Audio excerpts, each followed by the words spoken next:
Kwa nini kiongozi wa kijeshi wa Burkina Faso ameteka mioyo na akili kote ulimwenguni? Mtawala wa kijeshi wa Burkina Faso, kijana mwenye umri wa miaka 37, Captain Ibrahim Traore, amejenga kwa ustadi sura ya kiongozi wa Afrika aliyedhamiria kuliweka huru taifa lake kutoka kwa kile linachokiona kama makucha ubeberu wa magharibi na ukoloni mamboleo ambao kweli upo ndani ya bara la Afrika.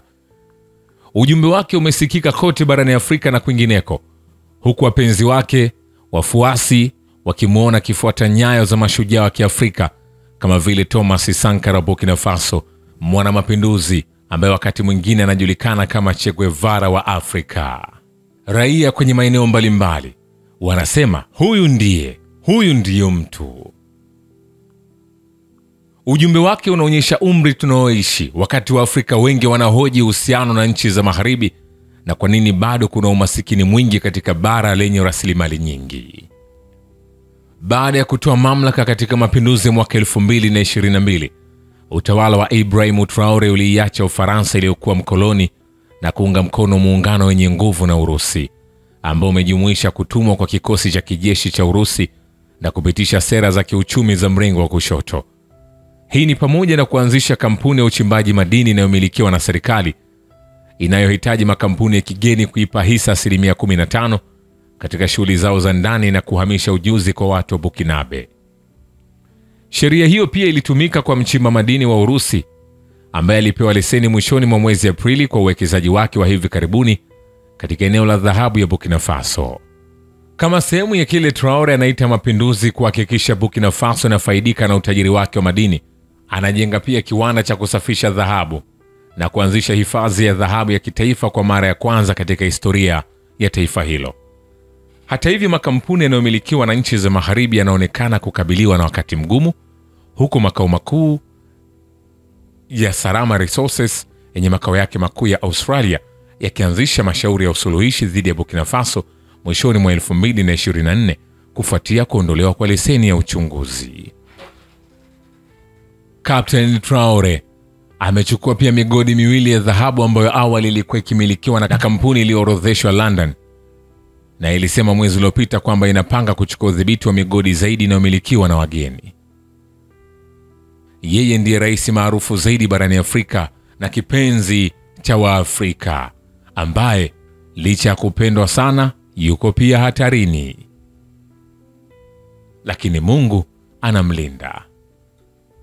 Umaarufu wake umechochewa kupitia mitandao ya kijamii, ikiwa ni pamoja na machapisho mengi ya kupotosha yaliyonuiwa kuimarisha sura yake kimapinduzi. Video zinazozalishwa na AI za nyota wa muziki kama vile R. Kelly, Rihanna, Justin Bieber na Beyonce wanaonekana kutokufa kupitia wimbo, ingawa hawajafanya chochote kama hicho.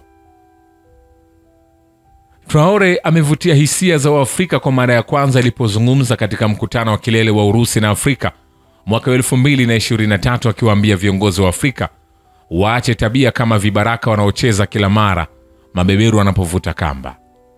Hotuba hii ilitangazwa sana na vyombo vya habari vya Urusi ambavyo vimekuwa mhusika mkuu katika kukuza taswira ya Traore ya watu wa Afrika.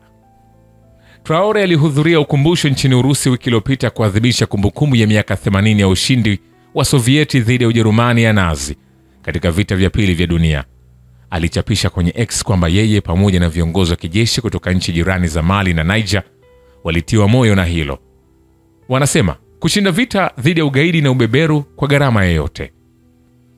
Kila mtu ambaye amepitia pia ubaguzi wa rangi, ukoloni na utumwa anaweza kuhusika na jumbe za Captain Ibrahim Traore.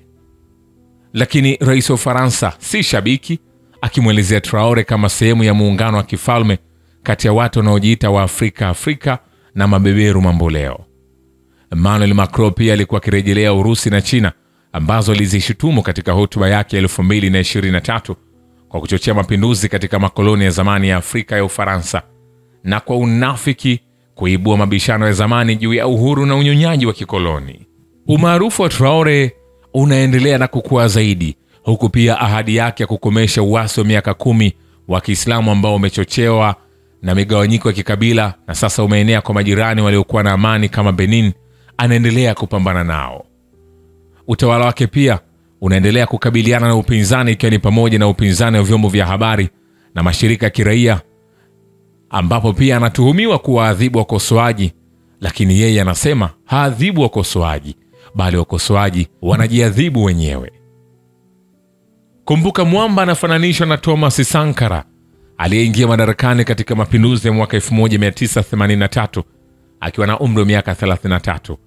Alilihamasisha taifa kwa kauli mbiu Fatherland or Death we will win, na aliuawa miaka 4 baadaye katika mapinduzi mengine yaliyoirudisha Burkina Faso kwenye mkondo wa kisiasa wa Ufaransa hadi Traore aliponyakua mamlaka.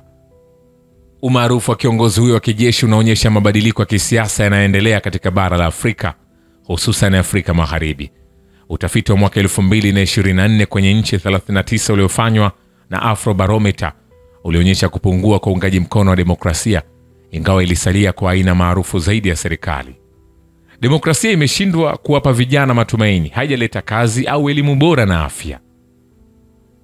Traore alisema alikuwa akitoa njia mbadala na kukamata tena ari ya enzi mbili za historia. Enzi za baada ya uhuru, wakati kulikuwa na viongozi kama Kwame Nkrumah wa Ghana na Kenneth Kaunda wa Zambia, na enzi za baadaye na Sankara na Jerry Rawlings wa Ghana, ambaye mapinduzi yake mwaka 1979 pia ilikuwa maarufu sana wakati huo. Traore ndiye aliyebeba show wakati wa kuapishwa kwa rais wa Ghana John Mahama, akiwa amevalia jezi za kijeshi akiwa na bastola kwenye kiuno chake. Tayari kulikuwa na wakuu wa serikali 21, lakini Traore alipoingia ndani, mahali hapo paliwaka. Hata walinzi wa rais walikuwa wakimfuata.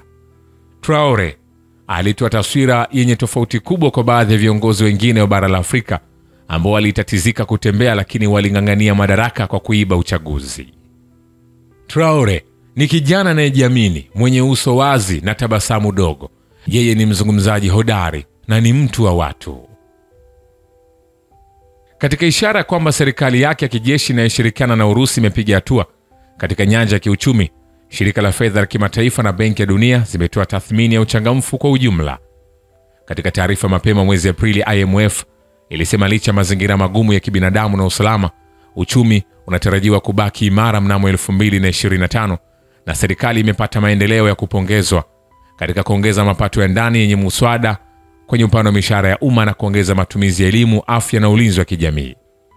Kwa upande wa Benki ya Dunia ilisema mfumuko wa bei umepanda kutoka 0.7% mwaka 2023 hadi 4.2% mwaka 2024, lakini kiwango cha umaskini uliokithiri ambacho kinarejelea watu wanaoishi chini ya dola 2.15 sawa na euro 1.61 kwa siku kilipungua kwa karibu 2% hadi 24.9% kwa sababu ya ukuaji thabiti wa sekta ya kilimo na huduma.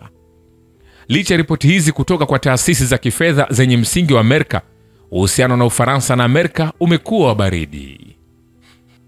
Mfano wa hivi majuzi ni madai ya mkuu wa kamanda ya jeshi la Marekani la Afrika Jenerali Michael Langley. Alisema kwamba Traore alikuwa akitumia akiba ya dhahabu ya Burkina Faso kwa ulinzi wa serikali yake badala manufaa ya taifa hilo. Hili lilionekana kuwarejea kwa mtazamo wa muda mrefu wa Marekani na baadhi ya washirika wake wa Kiafrika kwamba vikosi vya Urusi vilikuwa vikimuunga mkono Traore badala ya kuhusika katika tasnia ya dhahabu ya Burkina Faso, na kudhoofisha sura ya mtawala huyo wa kijeshi kama kiongozi aliyewafukuza wanajeshi wa Ufaransa mwaka 2023 ili kurudisha mamlaka ya nchi hiyo.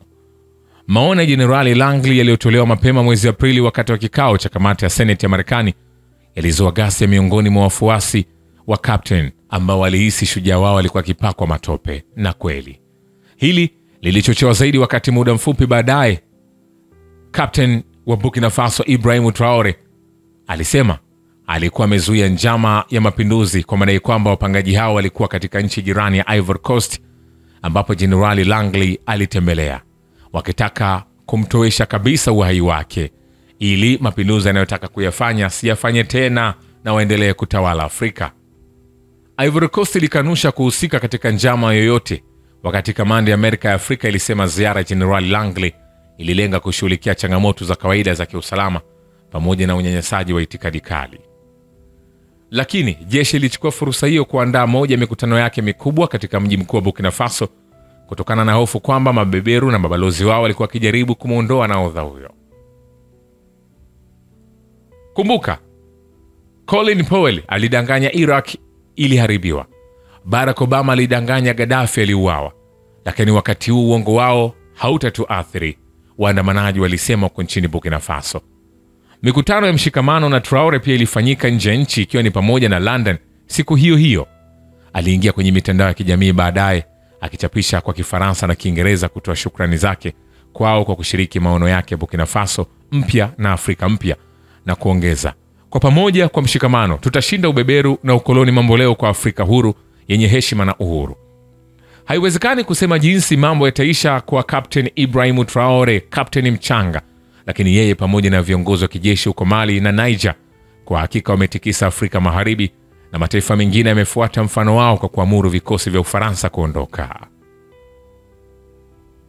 Majirani hao watatu wanaotawaliwa na jeshi pia wamejiondoa katika kundi la biashara na usalama la kikanda la ECOWAS na kuunda muungano wao wenyewe, na wamemaliza biashara huria katika eneo hilo kwa kutangaza kutoza ushuru wa 0.5% kwa bidhaa zinazoingia katika nchi zao. Traore anaweza kujifunza kutoka kwa wengine, akidokeza kwamba Rawlings alipochukua mamlaka nchini Ghana akiwa na umri wa miaka 32 alijulikana kama Yesu mdogo, lakini baada ya miaka 19 aliacha urithi mseto. Hakuweza kukomesha ufisadi licha ya kusaidia kuunda demokrasia ya kudumu. Kwa urithi wa kudumu, Ibrahim Traore anapaswa kuzingatia kufikia amani na kujenga taasisi imara za serikali ili kuleta utawala bora badala ya kubinafsisha mamlaka na kukabiliana na upinzani. Mwamba Ibrahim Traore, Mungu amjalie maisha marefu ili Waafrika wazidi kujifunza na mabeberu wazidi kukiona. Shukran kwa Babu Kivita na Historia ya Dunia. Mimi ni Richard Shio, The Rich Voice. Ni follow Instagram na TikTok kama Rich Voice Official. Asante.